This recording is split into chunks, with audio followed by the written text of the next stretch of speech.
والقلم وما يسطرون. بسم الله الرحمن الرحيم. الحمد لله رب العالمين والصلاة والسلام على رسول الله صلى الله عليه وسلم. السلام عليكم ورحمة الله تعالى وبركاته. ko haalta mon ko musidɗo Ahmad Tidiane Sall Matam, gummiɗo to Matam hannde ari ɗo e Touba. Sababu o ko arde ƴewde déploiement baɗanoɗo to région Matam yinnoɓe jeeyede e concours yatal bindum alqur'ana mo ganduɗa ko C3S.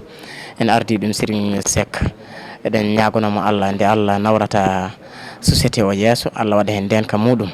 min gari ɗo hannde noon ƴewde déploiement o ko déposano to région Matam woni fodde 250 enveloppe yinnoɓe jeeyede e concours yatal bindum alqur'ana to banggue bindol, ɓuura yodde bindol, ɓuura sillude bindol.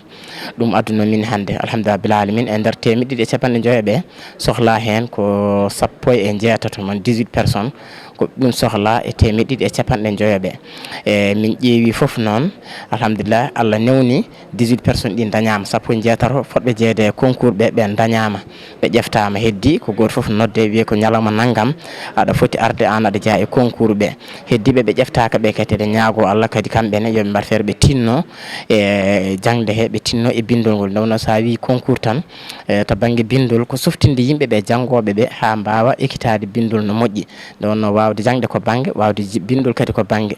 ɗum noon en jetti C3S e mawɓe men jooɗiɓe ɗo ɓe hono Serigne Moustapha, Serigne Khadim Ndiaye, ɓe joguime miijo noon wawde wallodirde e C3S beele softinde janggoɓeɓe mbawa windude koye jangde jeeya. ɗum noon jettanaɓe Allah kamɓe joguiɓe ngoɗon miijo ha C3S walliɓe hen ɓe jaada e mabɓe beele janggoɓe ɓe daña softede wawde windude. en jettiɓe hen no fewi.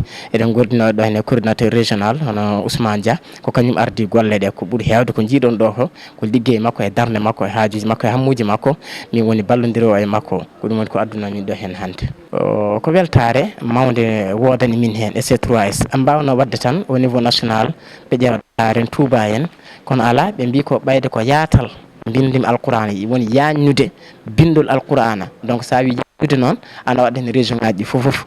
ɗum waɗi kamɓene ɓe cuuɓi ƴeftude Matam ɓe nanno ɗum nder région ngaji e Matam, Tamba, Kolda, Ziguinchor, Sédhiou. ɓe cuuɓi ɗiɗo région ngaji 5 jeeyede hen. ɗum waɗi amin beltaniɓe nde miijo mabɓe addi yo ɗiɗo région ngaji jeeya hen.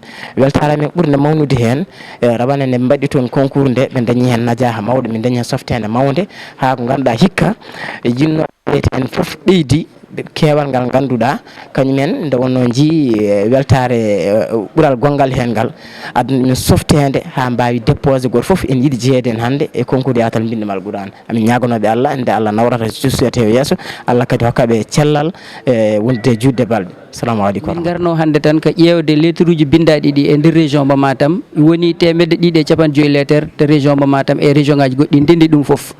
hande noon min garno ko subtude ƴewde yimɓe wawɓe ɓe jeeyede hen. oɗon gandi foof mbawa yahde. min cuɓtima e nder 150 he 18 e gardiɗo ɓen 18 ardiɓe kadi mamin jaggoye ñalawma ɓe nodde to région mo Matam e immiɓe région ngaji goɗɗi ɓe joɗɗine ɓe ƴeewe nder mabɓe 18 ɓen ɗon hol tata ɗetteteɓe nder golle he. e mbiɗa wiya kadi ɓe dañani yoɓe jaggo hen tan, sa dañani hikkane aɗa wawi dañde lawol gongol. loolu laa amul loo xam maa ngi koy teen di sant Thierno Ahmad Tidiane di sant waa région bi yëpp di sant yeneen région yi nga xam ne ñoom ñoo bokk liggéey bi si bi mbir yaatal mbindu alxuraan wasalaam. anta bi ni'mati rabbika bi majnun.